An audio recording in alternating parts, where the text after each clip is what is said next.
This is Karen with newclevelandradio.net, and it is time for How to Super Age with Elise Marie Collins. And Elise, you and I have been going through some strange mojo the last couple weeks. And I think, learning how to super age and to take care of ourselves really is the result that both of us are back here today and up and running. So, welcome back. Thank you. Thank you so much, Karen. And I'm really excited about our guest today. I'm going to hold up my book. My most current book is Chakra, Tonics, Essential Elixirs for the Mind, Body, and Spirit. And I definitely use these recipes to heal myself, recipes and some rituals and information about the chakras. I did have an unexpected surgery since I last did the podcast, and I'm using it, I'm using all my tools. So now if you want to connect with me and heal after surgery, I know even more about that. So I'm really excited about our guest today, and I'm going to introduce her, and we'll have in the show notes where you can connect with our guest, connect with me, our books, and we're going to be looking at a really special kind of, I don't even want to call it a product, but something special. I'm holding it in my hand. I'll reveal it later. A really great tool. I think tool is a better word that Elisabeth Kauffman, our guest today, has created.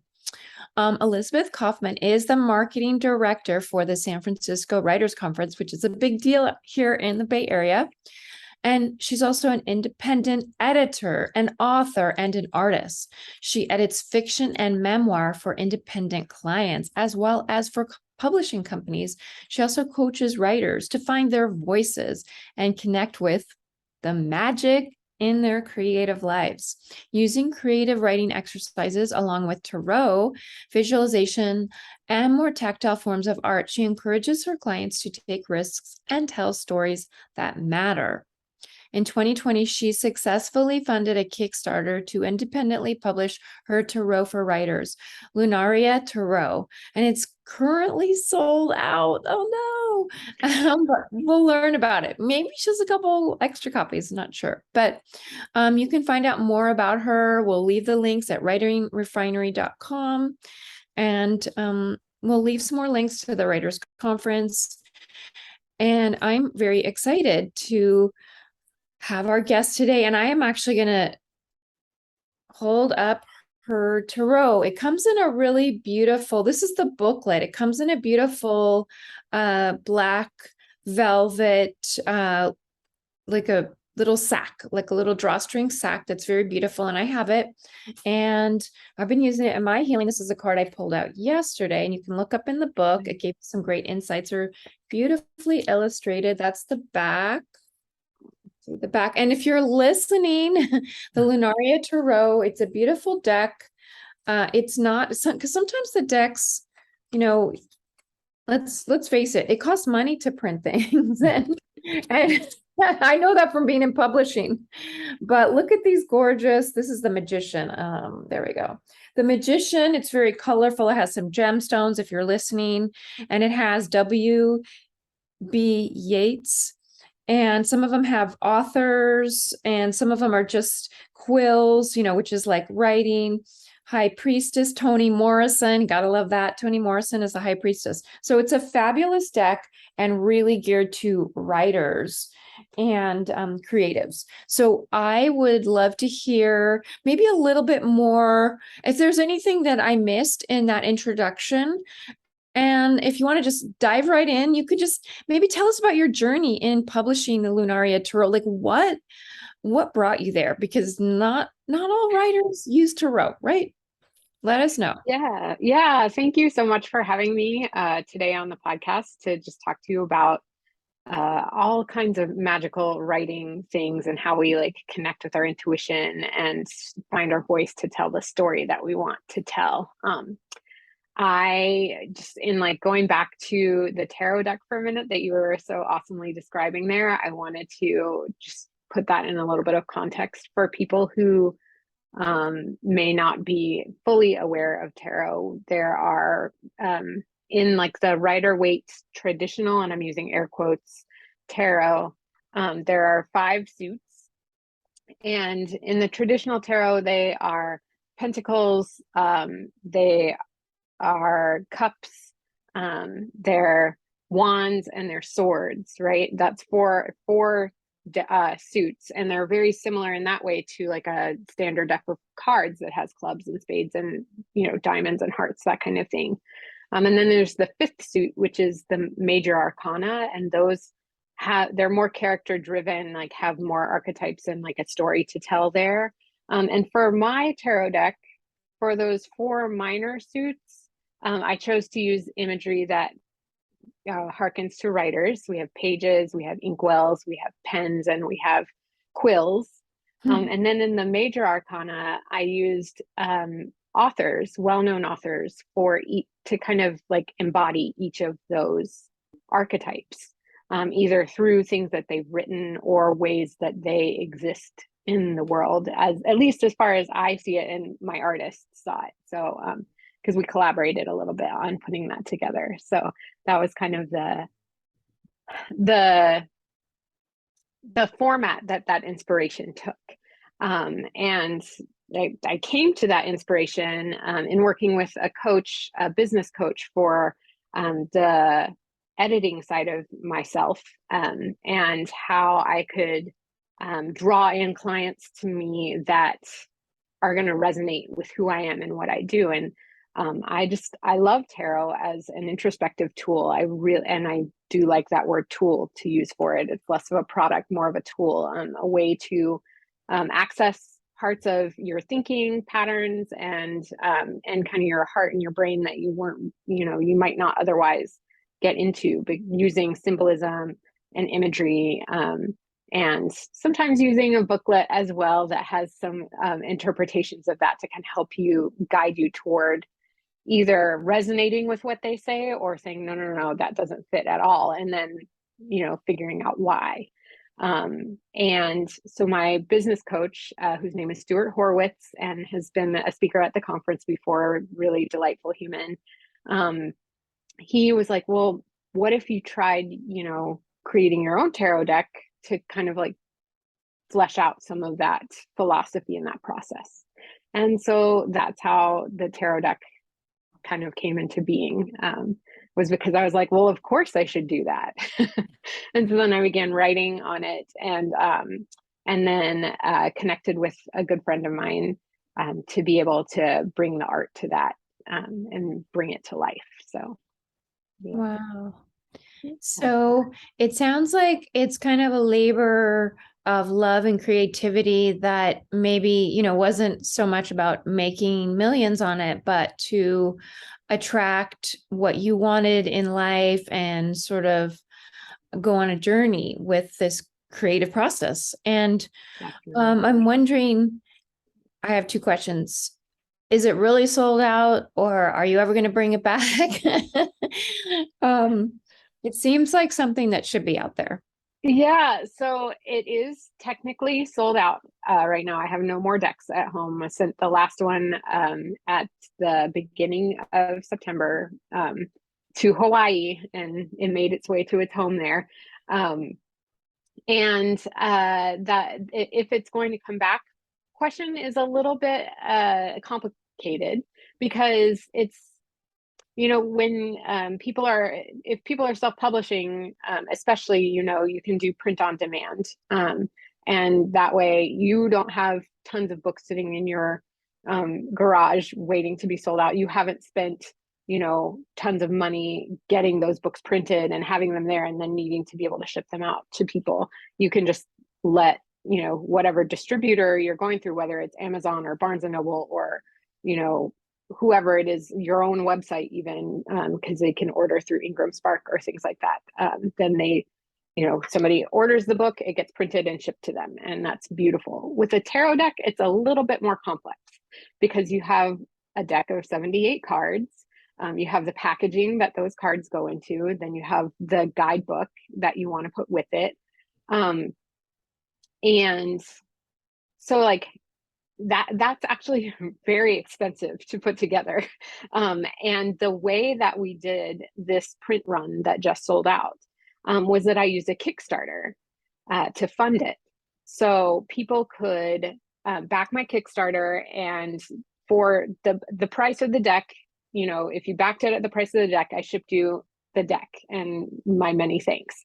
And then people could back it for more money as well and get a personalized tarot reading with me.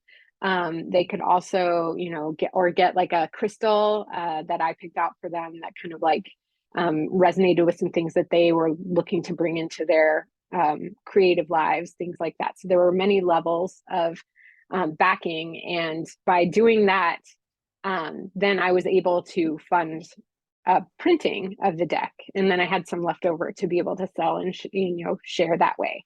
So if I was going to do it again, per se, I would have to probably run another Kickstarter to bring that funding back in to be able to do that, because unfortunately I'm not independently wealthy, and so I can't just fund that out of my own pocket to then, you know, try and bring that back. It's Sure.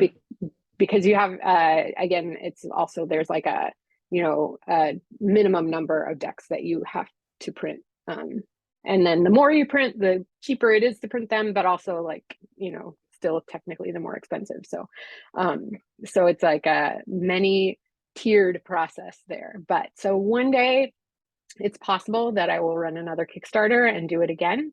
But also I had such a joyful experience creating that deck and learning about that process that I kind of want to do it again. But like, now that I've learned more, and it's been, you know, a few years since I created that particular deck, I have more different perspectives or different ways to pivot and turn in that. And so, you know, there are other creative ideas that have maybe tarot or maybe oracle or something like that involved in them to share So with people. when a person purchases the deck, okay, so I'm really not familiar. So Yeah, it looks interesting. So I go out and I purchase it. Now what? What do I do with the deck if I don't really have any background in it? Yeah. So in the guidebook that I shared, there are a couple of like suggestions for ways that you can use it as well. The easiest way to use it, I find, like, there are lots of different philosophies on it, but the easiest way I find is, especially if I'm feeling stuck or I don't really know where to go next with a particular piece that I'm working on, is to just ask the universe, what do I need to know? You know, or just like be a little bit broad on that, but, you know, like, what do I need to know now to move forward? And then draw 3 cards and look at those 3 cards. And the way that I read tarot, it's very kind of like somebody described it as like a Rorschach test, right? So like, where you, like, you may not know, because you're new to tarot, you may not know what those symbols mean, but like the exercise and the idea is to drop in to your intuition and to your like gut level thinking. So when you flip over the card, what is your immediate response? What does your heart say? What does your gut say to you? Are you like, oh, that's beautiful? Are you like, oh, what is that? I'm like so confused or stressed by that. And then start to unpack that a little bit, and think that through and look at the imagery that exists there, see if it's telling a story and what story you think that's there on the page, or on the card. And then after you've done that a little bit and maybe take some notes so that you can kind of feel where that is, then I grab the guidebook and like go and look and say, okay, so what did the creator of this deck think that these cards mean? And so then you look at that and you say, huh, okay, I see that. Or you say, that's not really what I think. But when you have resistance there, then like you unpack that as well. Okay, if that's not what I think, then what do I think? And how can I move that forward? So, yeah. And I can say from doing a reading yesterday, I only picked 1 card. Sometimes I do pick 3 cards, but I felt like I wanted to keep it simple. And then interestingly, I did get the 5 of Quills, which is about not getting your energy distracted. And that was exactly what I needed. So every time I would sort of get all these thoughts or what I should be doing and blah, blah, blah, blah, blah, I would remember, oh yeah, I'm supposed to be really focused. Yeah. And Yeah. And I think I like the way that you described it, to look at the images, because images can speak. Mhm. Sometimes I rely more on the written word in the book, in guidebooks for tarot or whatever decks. When it's for me, like I love doing readings for people, and it's just kind of like looking at images and just seeing what you see. Mhm. Oh, there's 5, and whatever pops in your mind, and you can practice. That's why tarot are so fun, because it's not like like a Ouija board or something that's all scary. It's like you Yeah. just look at these little cards and you can just, it's like storytelling, like you're saying, Mhm. creativity. It's accessing parts of our brain. I'm sure a neuroscientist could describe it in a different way. And that part for ourselves is hard. That's why it's great to have a Yeah. reader, because, it's like I'm holding my hands up to my face, like I can't see myself. And like Yeah. looking at our own mirror is the hardest, right? And tying Mhm. it back to aging, I think that's what the beauty of a tool like tarot is. Now your deck is sold out, but there's so many different tarot So many. creative Yeah. decks. Maybe you have some recommendations because we can't buy yours. But Yeah. looking, just like using that creativity for yourself, maybe for your loved ones, and shifting, because I find with aging, we can really be stuck in ruts. And that's something even our brain Mhm. does. Our patterns get more solidified as we age. Mhm. We can always grow new neurons, but do we? But Yeah. tarot can help us with growing new neurogenesis. And what I mean by that Yeah. is, we get stuck in patterns. So the tarot can help you, like, well, I was stuck in my pattern yesterday. Like, I'm just gonna keep getting involved. And it specifically talked about social media. And there was like some stuff on social media that I was like, I've got to see what's happening there. And I was like, oh, that thing said no. And I was realizing, like, I was really getting drawn in. But social media is just kind of, it's another distraction. There's many ways we can distract ourselves Yeah.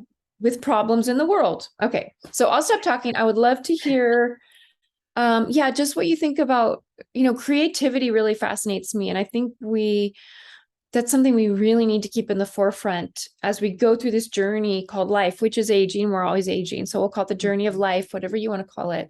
How else do you use creativity besides in your job, besides, just give us your rundown on creativity.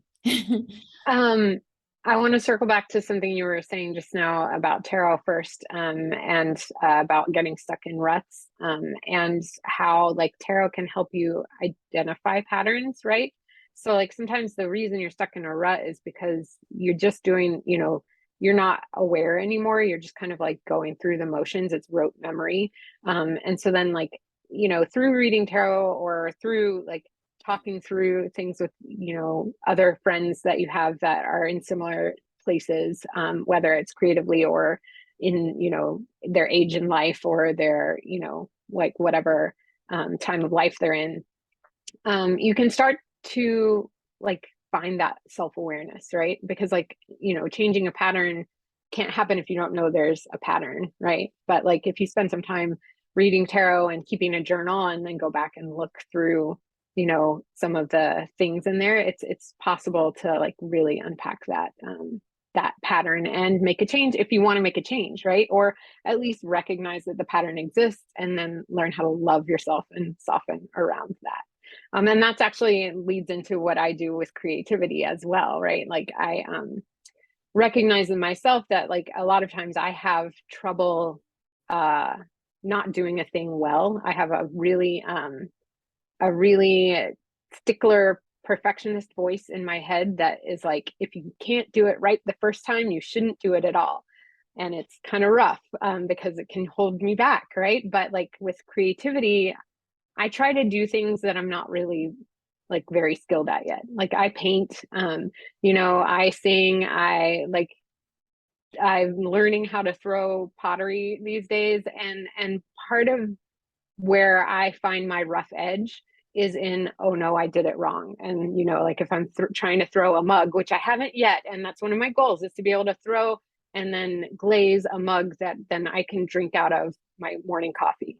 And I'm not there yet. But like, so like finding that resilience to like the piece falling apart in my hands and having to start over or, like whatever that is.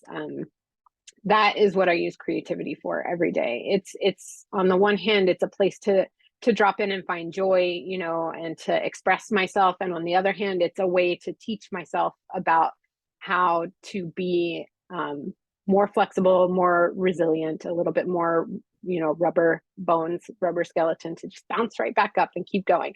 So that's why I find it so important. And when I meet people who say, oh, I'm not a creative person, I'm like, let's talk about that, because I don't think that's actually true. I think that your people have told you that you can't paint very well or that you can't draw very well. And that's one way to look at it. But I feel like human beings by nature, we're creative. There's always something that we are doing to build or grow or see the world differently. So I love that. And that's so interesting that you talk about throwing a mug, because that also requires, you know, that we have that, you know, hand-eye coordination is involved in some of those things. Yep. And that's something that, again, it's growing neurons. It's helping us. So just that you're exploring different modes of expression, we'll call them. Modes of expression. And that's something that, again, if we have that perfectionist tendency and we're going through the journey of life, aging, that can really bite us, because we're not going to try new things and we're really going to get more and more entrenched. Yeah, you get rigid, right? Like it's like an internalized rigidity, right? That like maybe your yoga, like for external, you do things like that to be flexible in the body, and also in your mind, you need to do the same thing. Yeah. So thinking about what can we do that's a little different, that's going to help keep our minds, our cognition. It's all this is great for that flexibility that you're talking about, because we need that. We need that as we age. And tell us a little bit about how you came to writing and editing, and how does that fit in? Like, what kind of things do you write? Or So I spent, let's see. I mean, I've always been a reader. Let's look at it that way. When I was 3 years old, and somewhere I still have a very, very faded audio tape, cassette tape of me when I was 3 years old, reciting word for word Peter Rabbit, because my mother had read me the story enough times that I knew every word, and I knew when to turn the page, even though I couldn't read. I knew, you know, you say this many words and then we turn the page, and then you say this many words and then we turn the page again. So like that idea of story has been with me since I was very young. And I went through college and majored in English, enjoyed reading, enjoyed analyzing stories, enjoyed creating them as well. And then I spent more than a decade as an admin assistant. And because I just didn't, I didn't have enough faith in myself to leap into something that was, you know, in the writing area. I just, you know, went into the working world as an admin assistant, and I spent 10 years doing that, more than 10 years. And I really did not like it. I did not enjoy it. I did work my way into working with the communications department at UC Davis. And so like I got to write articles for the alumni magazines, and I got to help proofread things, and like, you know, with layout, like looking through the publications that we had. And so I started learning a little bit about publishing from a media standpoint there. And then I finally had a chance to take a break from that due to my husband's job changing, and we moved, and he was making enough money that I didn't have to like scramble and find something right away. And what I ended up doing was I saw somebody talk about how they had done an internship in publishing, and I was like, man, I wish I had done that when I was in college. And then I was like, look, I have time and financial capability right now. I should do that now. And so I did a couple of internships with the publishing industry, learned a lot more, learned about myself. And what I learned was that I don't like sales. It's kind of ironic that I'm the marketing director for the San Francisco Writers Conference now, because I'm like, marketing was not a thing that came to me naturally. But helping people unpack their story and like make it better is a thing that I absolutely felt like that resonated with me. And part of that I discovered through having to read the slush pile for an agent and for a publishing company as well, those unsolicited submissions that come in, and I had to send rejections for them too, right? The ones, no, I'm sorry, this is not ready yet. And half the time I was like, if you had let somebody else read this first, then you might not be having this conversation because you could have worked on these things. It's obvious to someone who's not so close to a story where the pitfalls are and how to help, make the transitions that you need to make. So that's when I decided I should just do this. And in looking about the industry, it's, they don't, like, publishing companies don't have people that do that kind of developmental work because, of course, they're looking for what they can package and sell as quickly as possible.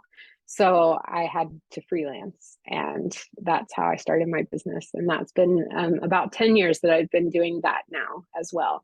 I do copy editing if that's what a story needs, but like if people need that more deep work on structure, on characters, on expression of your ideas, like those kind of things, I do that as well. And I love doing that because I love like partnering with someone to help their voice be heard, their story, their perspective, that kind of thing.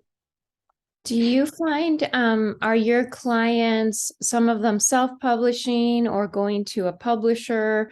Are they doing it for themselves? Sometimes we just want to tell maybe a personal story that's been inside of us, but we don't really care if it's like you're talking about selling too. And we don't care if people buy a lot of copies. Or are your clients looking to, the opposite would be like get a New York Times bestseller or something like that? It's both and, right? So I work with, with She Writes Press, actually. And a couple of their books have made it to the USA Today bestseller list that I'm like, oh, I actually proofread that book for them, in their process. And so that's really fun. But I think the people that I enjoy working with the most are people that are kind of new to the process. So they don't even really know where they're going yet, right? Like they may have dreams of like, I would love to be, New York Times bestseller and published by HarperCollins and, having a 6-book deal and, like those kinds of things. And so sometimes, like, I think my favorite part of the process is helping a person articulate what their dreams are and then start putting together that path to get there, right? And then also acknowledging the reality that if this is the first book you've ever, written from start to finish, this is probably not the one that's going to hit the bestseller list, right? Yeah. Like this one is good and let's learn what we can learn from that. And then I, work with people until they don't need me anymore, until they're ready to, like fledge the nest, let's call it, and like find their own ways to fly higher. But I really enjoy working with people from that standpoint. And then also, the self-publishers as well. I am a big proponent of self-publishing as a way to sidestep the gatekeepers in the process, where a lot of times, the publishing industry is a little broken and we don't hear voices that we need to hear. So I enjoy working with those people as well, to help empower them to get their story out into the world however they can, because the tools exist for them to do that. So since the internet is so open for so many of us to write and put things out there, do you think that the writing industry is getting to be very similar to the music industry, where everybody thinks that, they're a great musician because they can create something in their bedroom or their garage? Because I've talked to a number of my friends who have said, oh, I'm going to write a book. And my first comment is, well, that's great. What's your background in putting the book together? Do you know what it takes? and they'll look at me and go, no, I'm just writing it and I'll self-publish it. And it's like, there's got to be a lot more to it.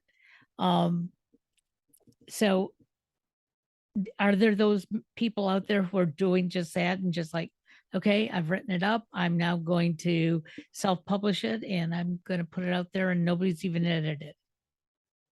Yes, those people exist. Sometimes they hire me and then they get really mad when they get my feedback because they're like, no, this is supposed to be the way. And you're like, okay, well, like, I'm glad you've already paid me because, like, you're entitled to do what you want with this, but also, like, I'm telling you that it needs work. And so, like, those things do exist. And at the same time, I'm thinking about, let's just, for the sake of argument, talk about 50 Shades of Grey. And I don't know if you've read that or not read that or whatever, and that's fine and fair. But as far as quality literature, it was, in my personal opinion, not. And also it was a huge flying success as far as like the amount of money that it made for that publisher and for that author. So the thing is, like, if you can build your audience and they don't care about the typos, or they don't care that there's a weird plot hole over here, they're going to buy it. And if you want to measure success by how many people are buying the book, then, like, you may not be a beautiful, amazing piece of literature. And actually, a lot of beautiful, amazing works are really, really terrible sellers, right? They just don't do well. And for whatever reason, because like the way that the public mind and like how we consume things has changed and evolved or devolved or whatever you want to call it, to do that. So it's kind of a little bit of both, right? It's like, yes, it's nice to have a gatekeeper to say this writing is good, but also sometimes that gatekeeper says this writing is good and you're like, no, it's not. That's terrible. And also it's getting, X number of ad dollars put behind it that keeps it up in the bestseller list, where someone else who wrote a beautiful piece of art is over here and struggling, right? So I guess from that standpoint, the internet is kind of amazing that way, because it gives people the freedom to build their audience, to connect with people that they might not otherwise be able to connect with, and to do it on their own terms. And so from that standpoint, your friends that are like, I'm writing a book and no, I don't know anything about the publishing industry, you're like, okay, great. And so maybe they will only make enough money to buy a cup of coffee on that first book or their second or their third one, but also the tools exist for them to build that and learn as they go. And that, I think someone described it that way to me once, that what you're getting with self-publishing these days is you're getting to watch authors in real time learn how to write. Interesting. Because when they start, maybe they're not good, but then maybe the next book is better and the next book is better. And they've also learned a little bit more about marketing and about connecting to their audience, and so, you're just getting all the ugly parts out front. They're just, everything is there for you to see. I like that. And I think I want to say that what you're talking about could be applied to any endeavor, maybe starting your own podcast network that some of us Absolutely. have done, or like you were talking about music, putting out an album. We need the feedback. We need to ask for help. That's another thing that's so important as we go through the journey of life. We need to ask for help, find the right help. We could just do it on our own, but oftentimes then you get to see, as you said, the good, the bad, the ugly. Sometimes we strike a vein of gold, like you were describing, the 50 Shades of Grey. But that doesn't happen. That's kind of, those are the odds are not in favor.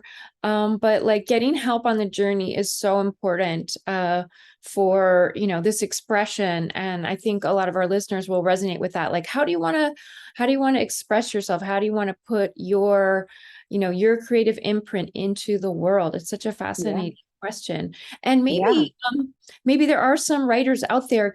I know a little bit about She Writes Press, but since you work with them, could you tell us about She Writes Press? What is that about? Sure. Well, She Writes Press is a hybrid hybrid publisher. So what that means is that it's like part um, author driven and then part the publishing company, and they collaborate together to put a book into the world. And so the experience is like, it can feel a little bit like self-publishing because the onus is on you for a lot of marketing, which, to be fair, in traditional publishing it is as well these days. The onus is really on you to do that marketing, and to make that book, be the best that it can be before you submit it to be published by them. And then they also have, some editors for different steps of that to help polish that book. They have cover designers, that kind of thing, and then their distribution. So then they do that part of that for you as well. But so that's kind of like, it's a way to go for people who have an awesome book that, you still have to submit to them. They don't publish everything that comes their way. They do accept and reject. But so if you get a book accepted by them, then that's a way to have kind of a supported process of like getting your book into the world. And Brooke at She Writes is really awesome, and champions her authors so well. And then you also have a cohort of other people who are at the same time as you, publishing and in that same step of the process, which can be really, really beneficial because, writing can be so solitary. And especially if you're self-publishing, you have to learn all of these pieces. You have to learn about layout. You have to learn about, making sure your book cover fits the genre conventions. You have to learn how to market, whether it's Facebook ads or Google or going to Amazon, or like however it is that you're going about that. And so having other people who are at the same part of the process, or maybe just a little bit ahead of you as well, can be so helpful. And so like, that's one of the things, the magical things I think that She Writes has going for it, is that there's cohorts of authors and they can champion each other and cheer each other on as they're doing that. And they can also share information that they learn so that, people can do the thing, which is get your book out. So. Yeah, that's great. A friend of mine her book is coming out very soon on She Writes Press. So yeah, I didn't know that. Really powerful. Tell us about the San Francisco Writers Conference. I've attended it, and you don't have to be, you can be anywhere in the process of becoming a writer, just kind of even just being a wannabe writer, for lack of a better word. You can be a groupie because there's amazing writers there. Tell us about what you do there, and the benefits of going to a conference, especially the San Francisco Writers Conference. I am a huge proponent of conferences for writers. I feel like, again, it's part of that, it's a solitary endeavor until it's not, and of necessity it's not, right? You need that network. You need those other people that are struggling through this process with you, just to keep you from giving up, right? But then also to find those tools that you need to be able to do the work. And the San Francisco Writers Conference does that really, really well. I think we are one of the only conferences that has a business track that teaches you about that business side of publishing, that teaches you how to market, that teaches you, all those different aspects that go into that. And then we also have craft for fiction writers, for nonfiction writers, for YA people. It's just, I think it's a great community. It's very vibrant. It's very welcoming. Like Elise said, it's, for people who are just starting out, or for people who have 20 books under their belt already and are looking to make other connections in the industry, or, for just that next thing that they need to level up their writing game and to be that bit more successful. I came to it having not published yet, but in that stage of the process where I wanted to learn more, and I wanted to know more people. And also I had already been editing a lot by then. So like just to come in from that standpoint of connecting with other writers and other editors to learn from them, because again, like any aspect of the business, you need people that are doing the same thing as you so that you can share ideas and share experiences. And so I did that. I think it was like 5 or 6 years ago now, and came in as a volunteer because it can be expensive. So like if you're out there and you're listening and you go to sfwriters.org and you look at, registration for our February conference and you're like, man, that is expensive and I don't have the funds to be able to do that.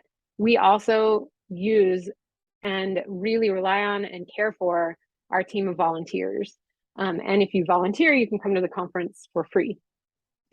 You do have to put in some sweat equity there. So it's not technically for free, right? Because like what is, but also like it's a great way to get in the door, to meet people, to learn things while you're in a session that you're, supposed to be moderating or listening in on, or in your free time to be able to do that as well, to like figure out which sessions are going on that you can go to as well there. And then especially if you are someone who's a little unsure and maybe a little bit awkward about like, reaching out and making friends or asking questions or being connected, being a volunteer can be useful because you come in and you have a job, it's built in. So you don't have to worry, am I supposed to be here? Or, like, is it okay? You can just, you go in the door, you're empowered to be there because like, you're here to help us with registrations or, with, like floating in the halls to see if people have questions and help them find the answers, like those kinds of things. So that's how I started. And then just over time, over the past few years, took over the social media for the conference. And then when they had the need, stepped into the marketing position as well. So here I am and here we are. And it really is like, it is a fabulous group. And I think there are many, many people out there that could tell you how much they've learned and grown because of the San Francisco Writers Conference. So thank you for sharing all that about the San Francisco Writers Conference. Is there any final words of wisdom on creativity, writing? Maybe journaling is such a fabulous tool, and you were talking about how you could see patterns when you journaled. Maybe just some takeaway for our listeners. And I think unless Karen has any final questions, I would just love to end on that. yeah. Did you have any questions, Karen? I don't want to. No, I'm just telling you, I am so mesmerized by all of this. It's I have no intention of writing a book, but I do like writing and I do it for myself, not necessarily for anybody else. And to me, that's important, keeping me in touch with what's happening all around me. So that's my way of super aging. That's wonderful. Yeah, I one of the women that a podcast that I listen to a lot is by K.M. Weiland, and she talks about. She had an episode recently where she talked about like the validity of writers who publish and what constitutes success, but then also the validity of the person who never publishes. That doesn't make you less a writer, actually. It makes you just as much a writer, because you are putting words on the page. That's all it takes to be a writer, right? So Exactly. like I think that's my final thought that I want to share is just like, whatever your creative expression, like you don't, whatever you think that bar for success is, you can just throw it away, because like if you're doing the thing, you're already successful. And so like picking it up and just trying it, and then discovering that you like it, like that is amazing. And then what does that teach you about yourself as you move forward, right? So like, finding that flexibility with yourself to just be able to do the thing, like that's what matters. And then if you have sudden publishing success, that's brilliant and amazing. And don't forget that we knew you first. But if you never do, the creative offering that you've given to the world is no less valuable. So Wonderful. I'm grinning from ear to ear, just like that. You just slayed perfection. exactly. Thank you. Well, thank you. Thank you so much for having me today. I've enjoyed this conversation. We'll leave the links in the show notes and see you soon. Take care, everyone. Have a great day.